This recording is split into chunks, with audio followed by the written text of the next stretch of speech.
Ya, shalom, salam damai dan sejahtera buat kita semua. Selamat datang di Obras Obrolan Santai. Dan kali ini kita akan membahas satu prinsip keuangan kembali dan lewat satu tokoh yang sangat dikenal di kalangan kita semua, dan Anda mungkin pernah membaca bukunya yang ditulis oleh John Wesley. Namun di awal ini saya agak terkejut membaca sebuah tulisan, ada sebuah riset dari CNBC Indonesia tanggal 10 Agustus 2024. Dituliskan itu, diupload jam 19.45. Tulisannya berisi begini: tahun 2025 tinggal 5 bulan lagi, dan masyarakat tampaknya mulai mengeluhkan akan rencana kenaikan harga, beberapa iuran, potongan gaji. Nah, kemudian juga Pertamina resmi memperlakukan penyesuaian harga BBM non-subsidi, ya, khususnya jenis Pertamax RON 92 yang berlaku mulai hari Sabtu. Ada iuran BPJS yang akan naik, potensi kenaikan PPN 12% dan lain sebagainya. Dan judulnya mengerikan. Awas, 2025 bakal jadi petaka. Rakyat RI siap-siap. Wah, ini siap-siap apa gitu ya. Nah, apa yang harus kita persiapkan? Tentunya sebuah berita juga harus kita perhatikan. Kita tidak akan diam. Karena kalau kita diam saja mungkin kita akan ketinggalan. Bahkan mungkin tenggelam. Mari kita coba perhatikan tentang tokoh ini, John Wesley. Seorang teologik, seorang pastor Inggris yang dikenal sebagai pendiri gerakan Metodis abad 18. Lahir pada tanggal 28 Juni 1703. Wah, sudah begitu lanjut usianya, ya 1703. Wesley adalah anak dari Samuel dan Susanna Wesley. Ia belajar di Universitas Oxford dan kemudian menjadi gembala gereja di Inggris. Wesley ini terkenal karena khotbahnya yang sangat kuat dan metode pengajarannya yang disiplin. Tujuannya dia melakukan itu adalah untuk memperbaharui iman orang-orang Kristen di Inggris. Jadi betapa penting kehidupan rohani, termasuk juga berdoa, baca firman, pelayanan sosial, dan khotbah-khotbahnya terbuka gitu ya. Dalam pertemuan kelompok kecil, ia juga menyebarkan pesan-pesan kekristenan yang praktis dan juga penuh kasih. Nah, ada prinsipnya yang saya juga pernah ungkapkan pada episode yang lalu ya, tentang pengelolaan uang, termasuk mengumpulkan sebanyak mungkin, menyimpan sebanyak mungkin, dan membagikan sebanyak mungkin. Wesley sendiri meninggal pada tanggal 2 Maret 1791. Tetapi warisan spiritual dan sosialnya itu tetap hidup dalam bentuk pelayanan di seluruh dunia. Yang pertama, dia katakan mengumpulkan sebanyak mungkin. Nah, prinsip pertama dari John Wesley ini adalah mengumpulkan sebanyak mungkin, kumpul. Kenapa? Terkadang istilah ini bisa disalahartikan sebagai dorongan, wah kita harus kejar kekayaan, kita harus kumpulkan sebanyak mungkin, berkelebihan. Yang bisa menjadi bentuk penyembahan berhala atau cinta akan uang atau tamak akan uang. Namun ini perhatikan, yang dimaksud Wesley adalah bekerja keras, memanfaatkan talenta serta kesempatan secara bijaksana, tanpa membiarkan uang menjadi pusat hidup kita atau berhala. Jadi maksudnya adalah kerja gitu ya. Jangan ada yang nganggur, jangan ada yang rebahan terus, jangan ada yang ngantuk terus. Jadi kalau kita memperhatikan konsep yang pertama ini dalam hidup kita, maka kita harus mengevaluasi cara kita bekerja. Cari peluang untuk meningkatkan keterampilan, fokus pada cara bagaimana bisa menghasilkan pendapatan dengan cara yang etis gitu ya, dan tidak menjadikan uang sebagai pusat berhala. Nah, John Wesley ini akhirnya mengajarkan bagaimana cara kerja keras, berusaha mengumpulkan adalah yang baik dan jujur. Namun ia juga menekankan motivasi di balik usaha tersebut harus benar. Kerja, motivasi harus benar. Tujuannya untuk apa? Bukan untuk kemewahan, bukan untuk memuaskan diri kita sendiri, tapi juga untuk menolong sesama dan memuliakan Tuhan. Dengan kerja keras, tentu ada talenta-talenta yang dipergunakan. Tuhan yang memberikan talenta dan kita dapat mencapai kesejahteraan yang lebih baik. Gitu ya. Jadi itu arti mengumpulkan gitu. Dan ada ayat yang kita baca di dalam Bible kita, itu ditulis dalam Kolose 3 ayat 23. Apapun yang kamu lakukan, lakukanlah, ini sebuah perintah, dengan segenap hati seperti kepada Tuhan dan bukan seperti kepada manusia. Artinya kita kerja tapi fokus ke Tuhan. Kita kerja dengan track yang benar, yang jujur, yang etis, dan tidak ada ketamakan di dalamnya. Itu yang pertama, oke ya. Yang kedua, menyimpan sebanyak mungkin. Nah, setelah mengumpulkan nih ya, setelah kita kumpul ya dengan motivasi bukan menimbun harta ketamakan, bukan. Wesley menekankan pentingnya menyimpan sebanyak mungkin. Nah, seberapa di antara Anda pendengar yang menyimpan atau kita habiskan? Ya, menyimpan ini juga di sini maksudnya bukan untuk menimbun kekayaan untuk kekayaan pribadi semata, melainkan memastikan bahwa kita memiliki sesuatu yang cukup untuk kebutuhan kita di masa depan dan untuk memberikan juga kepada orang yang membutuhkan. Jadi, ini luar biasa ya. Anda perhatikan di sini bahwa Wesley mengajarkan hidup hemat. Jangan besar pasak dari tiang. Pengeluaran lebih besar dari pendapatan. Akhirnya, wah, kita masuk dalam pinjaman online. Kita mulai berhutang. Kita mulai menggadaikan dan tidak mampu bayar. Artinya di sini, mari kita bisa perhatikan bahwa hidup hemat menghindari pengeluaran yang tidak perlu. Dengan menyimpan kita dapat menjadi berkat juga bagi orang lain ketika mereka membutuhkan. Nah, pernahkah Anda membaca di dalam Pengkhotbah 11 ayat 2b? Karena engkau tidak mengetahui kemalangan apa yang akan terjadi di atas bumi. Kita tidak pernah tahu kemalangan apa, tiba-tiba habis. Nah, itu sebabnya dikatakan siap-siap nih menghadapi 2025. Karena akan ada perubahan, kenaikan A, B, C, D, dan yang lain. Jadi, bukannya kita takut, tetapi kita berhikmat. Pada hari kelimpahan ada kelebihan, tetapi pada hari kekurangan semua orang akan mencari. Nah, betapa bijaksana kita menyimpan dan ketika kita butuhkan itu ada, daripada kita tidak ada, punya uang tapi tidak bisa membeli sesuatu karena semua sudah dikejar orang dan dihabiskan orang. Kan itu yang terjadi ketika orang menyerbu market-market, supermarket, toko-toko untuk membeli kebutuhan mereka, habis semua. Kenapa? Kepanikan, ketakutan itu yang ada. Tapi jika kita bijaksana, pada hari kelimpahan, maka kita bisa mengumpulkan. Tetapi pada hari kita membutuhkan karena kekurangan, maka kita memiliki apa yang kita butuhkan. Haleluya, puji Tuhan. Ya, luar biasa apa yang dikatakan oleh John Wesley ini.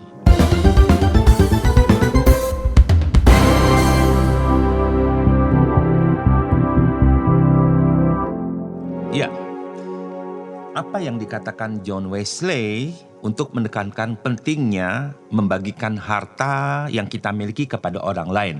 Poin yang ketiga adalah membagikan sebanyak mungkin. Mengumpulkan sebanyak mungkin, menyimpan sebanyak mungkin, dan membagikan sebanyak mungkin. Jadi prinsip ini adalah puncak pengajaran Wesley tentang keuangan. Mengumpulkan, menyimpan, itu artinya kita tidak mau membagi berkat. Bukan berarti kita tidak mau membagi berkat, tetapi yang berkat yang telah kita terima, kita akan bagikan juga. Membagikan bukan hanya tentang memberikan uang, sorry ya, bukan sekedar memberikan uang, tetapi juga bisa waktu, tenaga, perhatian kepada sesama. Jadi bukan cuma soal uang atau harta. Dengan membagikan kita menunjukkan kasih Kristus yang nyata. Itu dia ya. Harus nyata. Jadi bukan omong doang atau teori. Dan menjadi saluran berkat untuk orang lain. Anda diberkati untuk menjadi berkat. Mari jika kita memperhatikan Ibrani 13 ayat yang ke-16 dikatakan begini. Janganlah lupa berbuat baik dan berbagi, karena Elohim berkenan dengan kurban-kurban seperti itu. Jangan pernah lupa berbuat baik dan berbagi ya, memberikan sebanyak mungkin. Kalau begitu apa yang dapat saya lakukan untuk poin ketiga ini? Ya, Ini bicara soal kehidupan yang harus saya terapkan dalam kehidupan modern. Kerja keras dan produktivitas. Gitu ya. Jadi bekerjalah dengan rajin, berusaha memberikan yang terbaik dalam setiap pekerjaan. Terus pengelolaannya gimana? Pengelolaan keuangan yang bijak, buat anggaran, simpan sebagian dari penghasilan, dan hindari hutang yang tidak perlu. Itu yang kedua ya. Yang ketiga, berbagi dengan sesama. Gunakan sebagian dari apa yang kita punya, yang sudah kita kumpulkan, dan yang sudah kita simpan untuk membantu orang yang membutuhkan. Baik melalui donasi, langsung boleh, atau kegiatan sosial.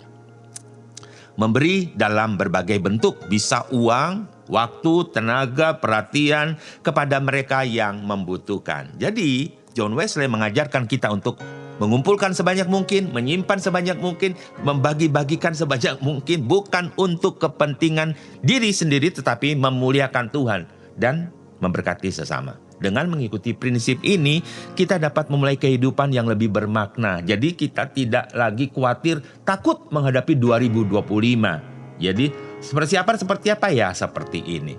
Terus bagaimana dengan orang yang tamak akan uang? Ya, tamak akan uang adalah akar segala kejahatan.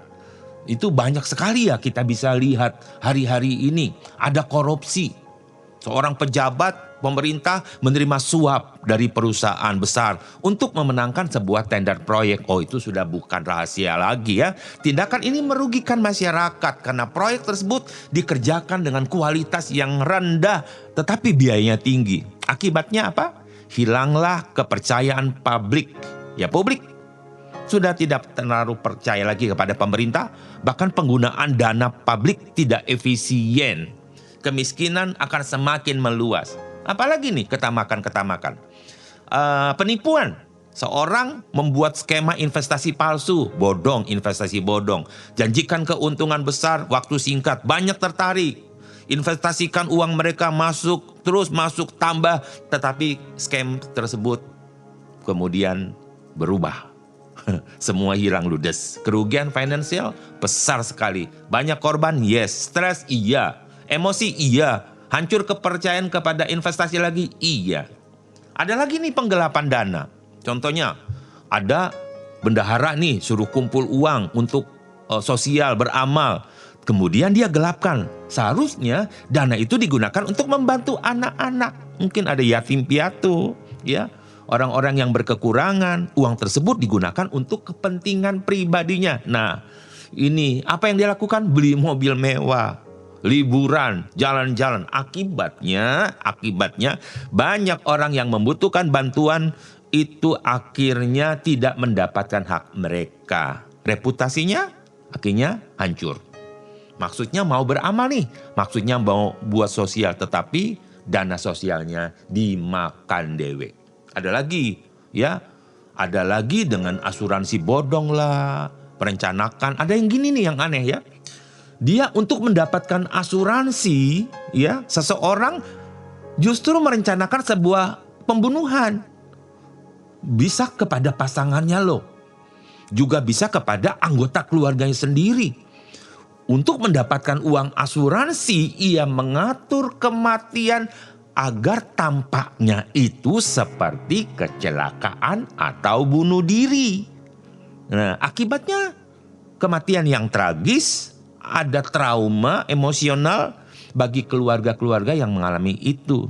Dan ketika ketahuan akan ada proses hukum yang berkepanjangan. Nah, jadi tamak akan uang akar dari kejahatan yang juga merusak kehidupan kita. Ini mengingatkan kita kepada uang itu sebuah alat, karena uang bukan tujuan. Ya, dengan mengenali bahaya ini kita dapat lebih hati-hati, jaga integritas, prioritaskan nilai-nilai yang lebih mulia dalam kehidupan. Ya, jadi gara-gara uang bisa perebutan warisan.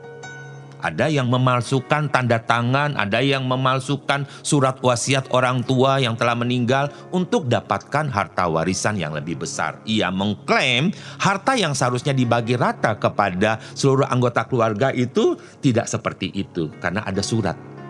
gitu ya. Akibatnya konflik, perpecahan keluarga, proses hukum berkepanjangan. Wah, itu mahal sekali tuh, mahal sekali. Hilangnya kepercayaan para anggota keluarga. Ada yang bunuh-membunuh loh karena warisan.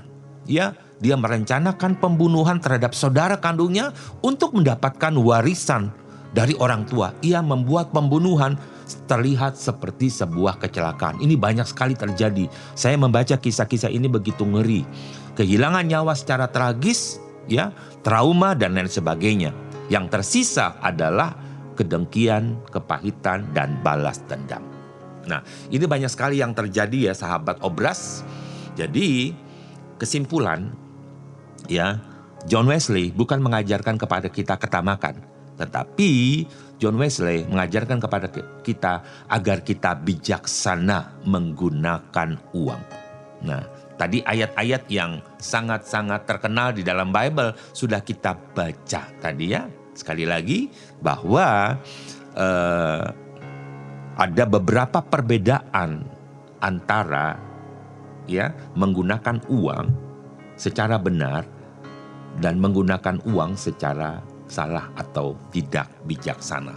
Jadi untuk menanggapi tulisan yang saya baca di CNBC Indonesia tanggal 10 Agustus, awas 2025 bakal jadi petaka rakyat RI siap-siap. Nah, ini mungkin menjadi juga kebijakan kita untuk bagaimana di tahun depan bahkan mulai dari sekarang untuk mengelola uang dengan bijaksana. Jadi prinsip-prinsip keuangan ala John Wesley mengumpulkan sebanyak mungkin, menyimpan sebanyak mungkin dan membagikan sebanyak mungkin menjadi berkat buat kita sekarang. Sampai di sini obrolan kita Obras dengan tema uang. Manfaatkan dengan bijak uang, karena uang bukan tujuan, uang hanya sebagai alat. Dan kita bijaksana menapaki hari ini menuju hari depan yang penuh pengharapan. Tuhan Yesus memberkati kita semua. Amin.